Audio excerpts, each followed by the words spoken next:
सलाम पाकिस्तान 24 न्यूज़ के साथ मैं हूं मदीहा सलीम और मैं हूं अली आरिफ। हेडलाइंस आप जान चुके हैं, बुलेटिन का बाकायदा आगाज़ करेंगे और सबसे पहले आपको बताएं कि सुप्रीम कोर्ट में आर्टिकल 63A की तशरीह के लिए सदारती रेफरेंस पर समाअत का मामला है। जस्टिस मजहर आलम मियां खेल ने कहा कि वज़ीर आज़म ने कमालिया जलसे में कहा कि जजेस को साथ मिलाया गया है। सरकारी टीवी समेत तमाम मीडिया हाउसेस पर वज़ीर आज़म की खबरें लगीं। जस्टिस जमाल खान मंदुखेल ने इस्तफसार किया कि क्या वज़ीर आज़म को ऐसे बयानात से एहतियात नहीं करनी चाहिए। जस्टिस एजाजुल एहसन ने रिमार्क से कि मुनहरिफ रुकन अगर एतमाद तोड़ रहा है तो ख़यानत किसके साथ होगी। इस पर अटॉर्नी जनरल ने कहा कि सबसे पहले ख़यानत हल्के की आवाम के साथ होगी। वोटर अपना वोट डालकर वापस नहीं ले सकता। जस्टिस एजाजुल एहसन ने कहा कि वोट जिस समत में तीर चलाए वो कहीं और चला जाए। जस्टिस जमाल मंदुखेल ने इस्तफसार किया कि क्या मुस्ताफ़ी होने पर कोई सज़ा है। अटॉर्नी जनरल ने कहा कि कोई मुस्ताफ़ी नहीं हो रहा, यही तो मसला है। जस्टिस जमाल मंदुखेल ने कहा कि किसी सियासी बंदे का जिक्र ना करें, हमारा इससे कोई लेना देना नहीं। अदालत के सामने सदारती रेफरेंस है, इसी तक रहा जाए। क्या 63A के नतीजे में सीट खाली होना काफ़ी नहीं है। समाअत का अहवाल आपको बता रहे हैं और आपको बताएं कि सुप्रीम कोर्ट में आर्टिकल 63A की तशरीह के लिए सदारती रेफरेंस पर समाअत हुई। अमानत कुशकोरी हमारे साथ मौजूद हैं। अमानत, बताइएगा मजीद क्या रिमार्क्स दिए गए हैं इस हवाले से। जी, सुप्रीम कोर्ट में आर्टिकल 63A की तशरीह से मुतालिक सदारती रेफरेंस पर समाअत कल दिन 1 बजे तक मुलतवी कर दी गई है। चीफ जस्टिस पाकिस्तान की सरबराही में 5 रुकनी लाजत बेंच ने समाअत की। अटॉर्नी जनरल खालिद जावेद खान ने आज अपने दलाइल दिए हैं और कल भी वो अपने दलाइल जारी रखेंगे। उनके दलाइल में उन्होंने ये कहा है कि जो मुनहरिफ अरकान होते हैं उनको ताहयात नाअहल होना चाहिए। आर्टिकल 63A जो है उसके साथ 62(1)F को भी पढ़ा जाता है, क्योंकि 62(1)F जो है वो ताहयात नाअहली की बात करता है। आवाम के वोट को ठेस पहुंचाने वाले को दोबारा मौका नहीं देना चाहिए कि वो आवाम का मुंतखब नुमाइंदा बन सके। जबकि चीफ जस्टिस पाकिस्तान ने दौरान समाअत अहम रिमार्क दिए हैं। चीफ जस्टिस पाकिस्तान की जानिब से ये कहा गया है कि अगर जो मुनहरिफ अरकान होते हैं वो इस्तीफा दे दें तो इस्तीफे के बाद जो हुकूमत की अददी अक्सरियत होती है वो ख़त्म हो जाती है, और अगर तहरीक अदम एतमाद नाकाम भी हो जाए तो हुकूमत को दोबारा एतमाद का जो वोट है वो लेना पड़ता है। चीफ जस्टिस पाकिस्तान का ये कहना था कि अगर तहरीक अदम एतमाद जो है वो कामयाब हो जाती है तो फिर जो है वजीर आजम को भी घर जाना होता है, और जो मुनहरिफ अरकान होते हैं जो वजीर आजम के खिलाफ वोट देते हैं वो भी घर जाते हैं, तो दोनों को घर जाना पड़ता है। जिसमें अटॉर्नी जनरल का कहना था कि मुनहरिफ अरकान जो है उनके लिए कैंसर का लफ्ज इस्तेमाल किया गया है, ये बदतरीन लफ्ज है। मुनहरिफ अरकान जो है उनको ताहयात नाअहल होना चाहिए। जबकि केस की समाअत के दौरान कमालिया का जो जलसा था वज़ीर आज़म का, उसका भी जिक्र हुआ है। जस्टिस मजहर आलम मियां खेल ने ये कहा है कि कमालिया के जलसे में वज़ीर आज़म ने जजेस के बारे में बात की है और ये कहा है कि जजेस को साथ मिलाया जा रहा है। जिसमें जस्टिस मजहर आलम का ये कहना था कि क्या अटॉर्नी जनरल ने इस बात का नोटिस दिया है कि वज़ीर आज़म ने आला अदलिया के बारे में क्या बात की है, क्या वज़ीर आज़म को इस तरह के सियासी बयानात देने चाहिए। जिसमें अटॉर्नी जनरल का कहना था कि उन्होंने इस हवाले से खबर नहीं पढ़ी, उन्हें इस बात का इल्म नहीं है। जिसमें जस्टिस जमाल खान मंदुखेल ने कहा कि क्या वज़ीर आज़म को आला अदलिया के बारे में बात करते हुए एहतियात नहीं करनी चाहिए, क्या वज़ीर आज़म जज के बारे में बयान देते हुए क्या उनको एतराज़ नहीं करना चाहिए। जस्टिस जमाल खान मंदुखेल का ये कहना था कि जब आर्टिकल 63A वाज़ेह है तो फिर सदारती रेफरेंस लाने की क्या जरूरत थी, सुप्रीम कोर्ट से हुकूमत क्या चाहती है। जस्टिस जमाल खान मंदुखेल का ये कहना है कि जो तरीक़ाकार है मुनहरिफ अरकान के खिलाफ वो दिया जा चुका है। इलेक्शन कमीशन का जो एक्ट है उसके मुताबिक तमाम चीजें वाज़ेह हैं, तो फिर सुप्रीम कोर्ट में ये रेफरेंस क्यों लाया गया है। जिस पर अटॉर्नी जनरल का कहना था कि वो आइन की तशरीह चाहते हैं कि आइन के मुताबिक जो आर्टिकल के जो सुप्रीम कोर्ट है इलेक्शन एक्ट जो है वो वाज़ेह है, ताहम वो आइन की रूह से इस बात की तशरीह चाहते हैं। तो केस की जो समाअत है वो कल दिन 1 बजे तक मुलतवी की गई। अदालत की जानिब से अटॉर्नी जनरल को यह हिदायत की गई है कि वो जल्द अपने दलाइल मुकम्मल करें ताकि दीगर जो फरीकैन हैं उनको भी सुना जा सके। तो कल अटॉर्नी जनरल जो है वो अपने दलाइल का आगाज करेंगे और जिसके बाद जो दीगर फरीकैन के वकला हैं उनको अदालत सुनेगी। ठीक है, बहुत शुक्रिया आपका मानद दुश्कोरी, आप हमें तफसीरन आगाह कर रहे थे। एक और समाअत का हवाला आपको बताएं। सुप्रीम कोर्ट ने सिंध हाउस हमले के मुल्जिमान को गिरफ्तार करने का हुक्म दे दिया है। अदालत ने एडवोकेट जनरल इस्लामाबाद को कल तक इस हवाले से रिपोर्ट जमा कराने की हिदायत की है। चीफ जस्टिस ने रिमार्क से कि जो दफात लगाई गई हैं उन पर एक्शन लें। बचगाना दफात पर हमलावरों ने जमानतें करवा ली। उन्होंने इस्तफसार किया कि क्या कोई काबिल ज़मानत दफ़ात लगाई गई हैं, जिस पर एडवोकेट जनरल इस्लामाबाद ने कहा कि एक दफ़ा नाकाबिल ज़मानत है।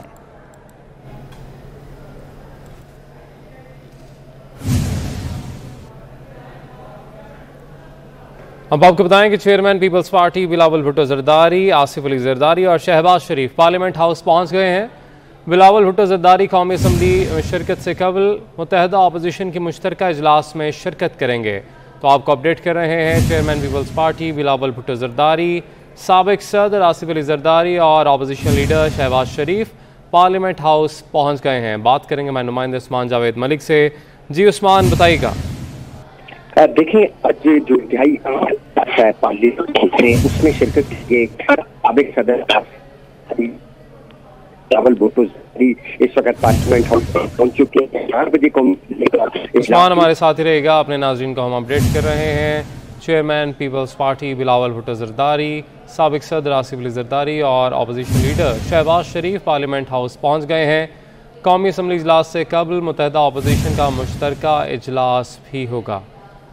तो आपको अपडेट कर रहे हैं। आपको बताएं कि chairman Peoples Party Bilawal Bhutto Zardari, साबिक सदर आसिफ अली जरदारी और अपोजिशन लीडर शहबाज शरीफ कौमी असम्बली पहुंच गए हैं। इसी वाले से बात करेंगे, हमारे नुमाइंदे उस्मान जावेद हमारे साथ ही मौजूद हैं। जी उस्मान, बताइएगा।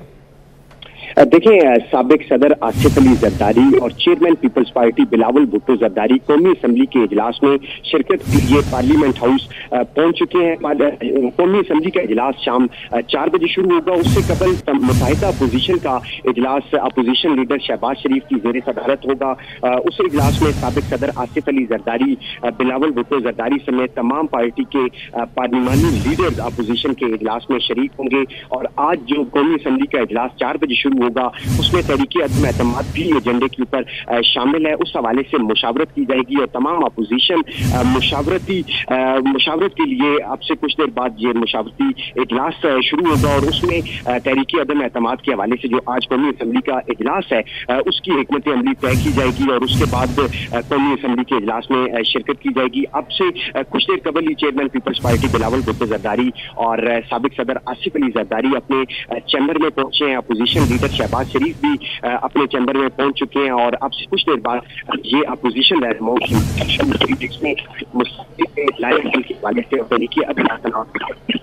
जो नया अमल है अपोजिशन का वो तय किया जाएगा और उसी नए अमल के मुताबिक आज कौमी असम्बली के। ठीक है उस्मान, आपने अपडेट किया, बहुत शुक्रिया आपका।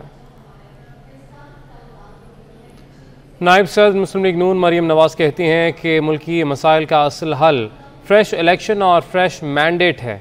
उन्होंने मजीद क्या कहा, आपको दिखाएंगे। उसके बाद वज़ीर आज़म ने भी इजलास तलब करने शुरू कर दिए, इत्तेहादियों के जो है वो बुलाना शुरू कर दिया। बड़ा अच्छा सवाल। ये घबराना उनको 3.5 साल पहले चाहिए, जब उनको ये पता होना चाहिए था कि अगर वो आवाम की खिदमत नहीं करेंगे, आवाम को रोज नई से नई ज़्यादा से ज़्यादा महंगाई का सामना करना पड़ेगा। सारी तवज्जो उन्होंने नवाज शरीफ और शहबाज शरीफ पे रखी, तो 3.5 साल बाद यही होना था। जहाँ से उनकी पार्टी आई रातों रात, मुझे नवाज शरीफ साहब का वो याद आता है जुमला, उन्होंने कहा ये पार्टियां जो रातों रात बनती है रातों रात टूटती हैं, और ये बात उनकी अल्लाह ताला ने आज सच करके उसके कंटेंट्स आज मैं अपनी स्पीच में सुनाऊंगी। क्या तय हो रहा है, आप लोग जा रहे हैं या 3 महीने या 6 महीने के सेटअप के ऊपर जा रहे हैं? देखिए, अल्टीमेटली तो I think fresh elections, fresh mandate ही तमाम मसाइल का हल। Thank you madam.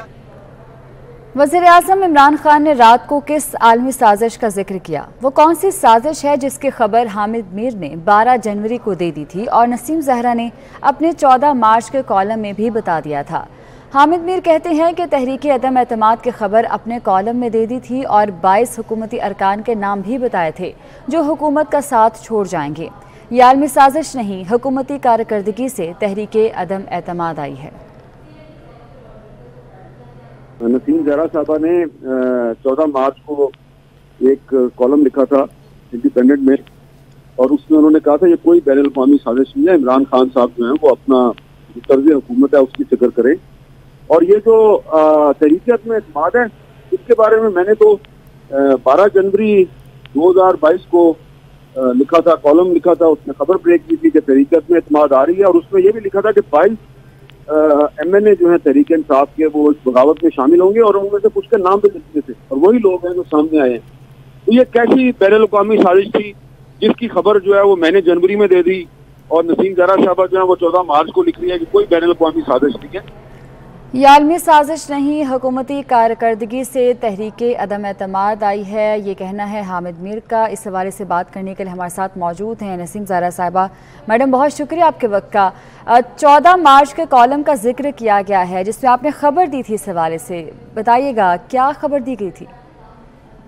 जी, मैंने खबर नहीं दी थी, वो मेरी राय थी। 2-3 चीजें थी जो खबर की बेसिस पर थी। एक तो ये कि बात दुरुस्त है कि बहुत से मगरबी ममालिक EU के हवाले से, खासतौर पे यूक्रेन के हवाले से वो काफ़ी नालान थे, और बड़ा पब्लिक भी उन्होंने कर दिया था प्राइम मिनिस्टर के हवाले से, पाकिस्तान की पॉलिसी के हवाले से, जिस पॉलिसी को सब ने, यानी कि पाकिस्तान की पूरी हुकूमतें, तमाम इदारों ने उसको सपोर्ट किया था। दूसरी बात ये कि इंडिया के हवाले से, फ़लस्तीन के हवाले से ये एक प्राइम मिनिस्टर की पोजीशन है जिससे कि बहुत से ममालिक खुश नहीं हैं, और ये मैं आपको इस तरीके से कहती हूँ कि यानी कि बातचीत हमारी होती रहती है यहाँ जो सुफरा है उनसे, लेकिन इससे ये अखज़ करना, तो ये बात तो दुरुस्त है कि प्राइम मिनिस्टर बहुत सी हुकूमतों को उनकी पॉलिसी नहीं पसंद, लेकिन इससे ये अखज़ नहीं किया जा सकता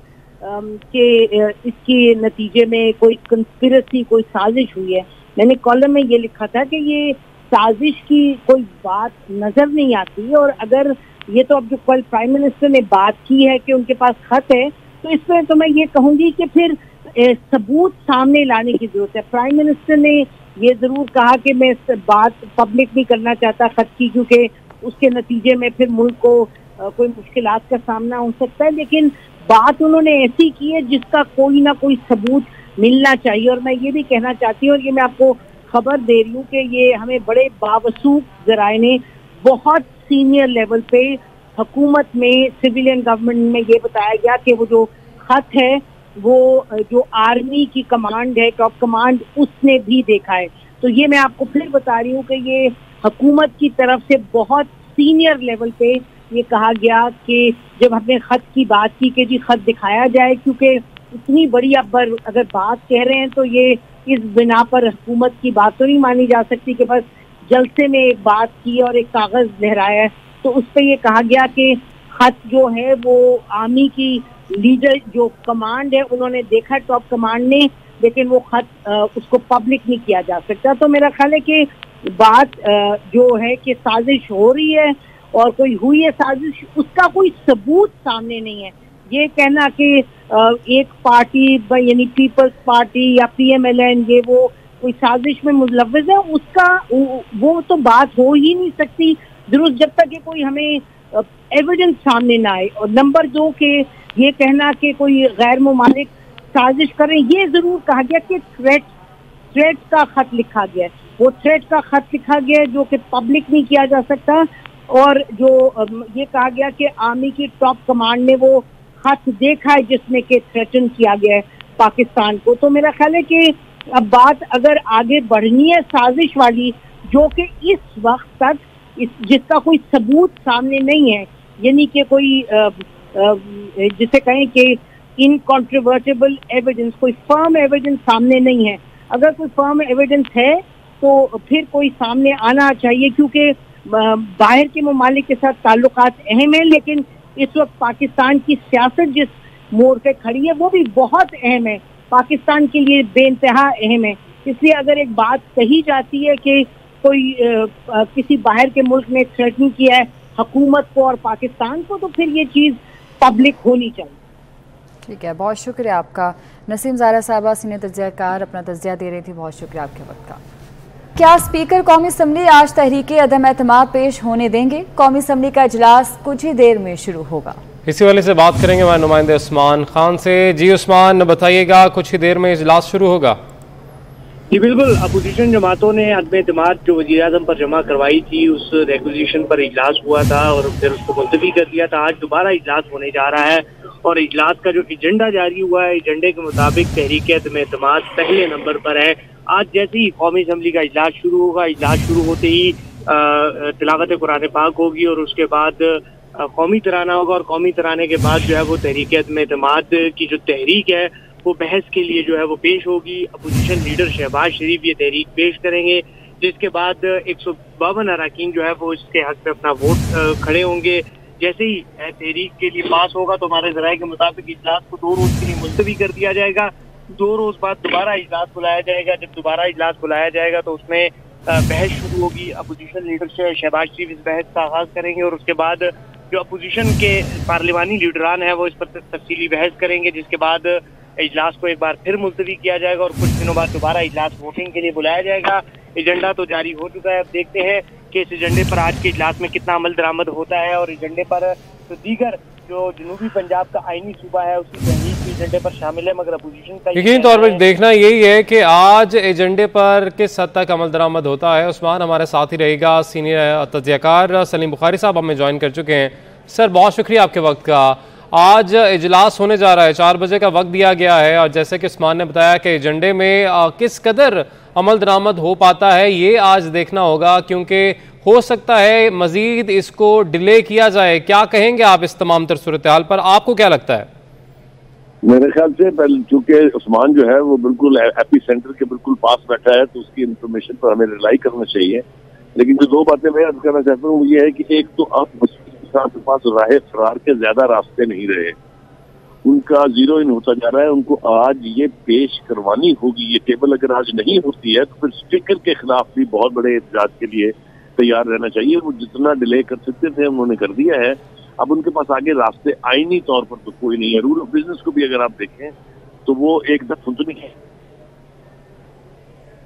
जी हवाले से है, लेकिन वो चूंकि बाद में जमा हुई थी लिहाजा उसके ऊपर बात भी बात नहीं होनी चाहिए।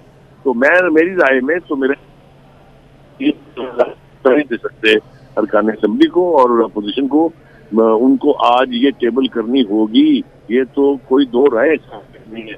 क्या जवाब वो पेश करेंगे, क्या तरीकाकार इख्तियार करेंगे, वो मेरी कॉम्प्रीहेंशन से बाहर है। मेरे ख्याल से उनको आज ये तहरीक अदम एतमाद टेबल करनी पड़ेगी। अच्छा सलीम बुखारी साहब, आज शेख रशीद साहब ने प्रेस कॉन्फ्रेंस में भी कहा कि 172 अरकान पूरे करना ऑपोजिशन का काम है और उनको पूरे करने हैं, 1 घंटा पहले भी कुछ भी हो सकता है। तो ये इशारा किस तरफ था शेख रशीद साहब का, आपको क्या लगा? शेख साहब के जितने भी ये थी इससे पहले और जितनी भी उनकी तबाह बर्बाद हो चुकी हैं उनको सीरियसली नहीं लेना चाहिए। वो तो जिस तरह कॉमिक रिलीफ होता है ना एक फिल्म के अंदर, इस तरह का कॉमिक रिलीफ लेके आते हैं, वो इतना सीरियस बात नहीं करते। वो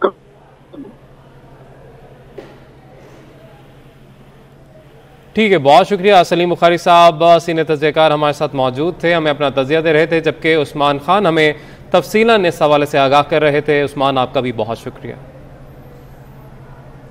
चौधरी बरादरान की MQM के आला सतही वफ्द से पार्लियामेंट लॉजिस में मुलाकात हुई है। मुलाकात में मौजूदा मुल्की सियासी सूरत हाल, इत्तेहाद और बाहमी दिलचस्पी के अमूर पर तफसीली गुफ्तगू हुई है। तैयब सैफ से इस मुलाकात का अहवाल जानते हैं। तैयब बताइएगा। आज ही चौधरी बरादरान की जानिब से कहा गया था कि हम जो भी फैसला करेंगे वो मुतदा जो इत्तेहादी हैं वो ही फैसला करेंगे कि हमने आखिर किसके साथ शामिल होना है, क्या हम हुकूमत का साथ देंगे तरीके अदम एतमाद में या अपोजिशन का साथ देंगे।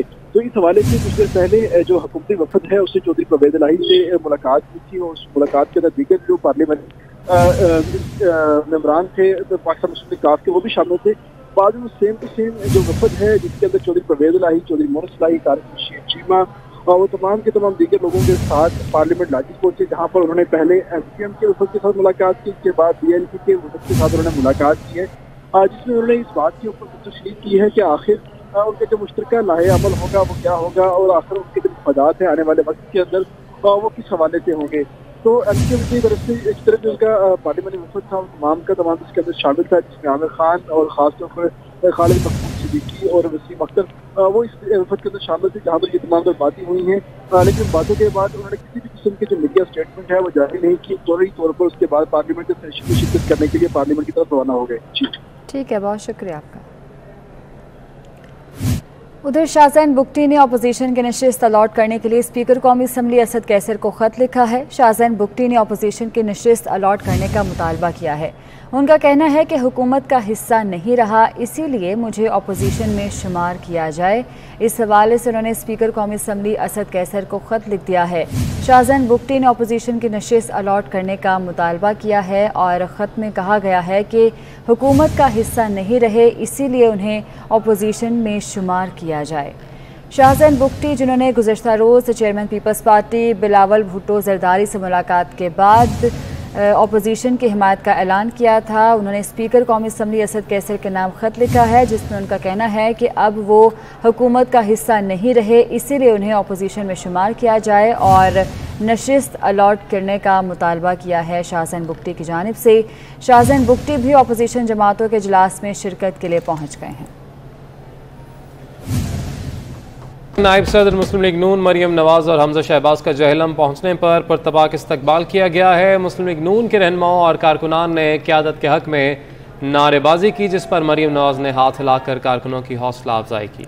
कारकुनान की कसीर तादाद वहाँ पर मौजूद है और फूलों की पत्तियाँ निछावर की जा रही हैं, नारेबाजी की जा रही है। पार्टी परचम उठाए कारकुनान पहुँचे हैं यहाँ पर उनके इस्तकबाल के लिए। नायब सदर मुस्लिम लीग नून मरियम नवाज और हमजा शहबाज जहलम पहुँचे हैं और पहुँचने पर उनका पुरतपाक इस्तकबाल किया गया है। मुस्लिम लीग नून के रहनुमाओं और कारकुनान ने क़यादत के हक में नारेबाजी की है, जिस पर मरियम नवाज ने हाथ हिलाकर कारकुनान की हौसला अफजाई की है। ये मनाजिर आप अपनी टीवी स्क्रीन पर देख सकते हैं। फूलों की पत्तियां निछावर की जा रही हैं, नारेबाजी की जा रही है और मरियम नवाज ने हाथ हिलाकर कारकुनान के नारों का जवाब दिया है।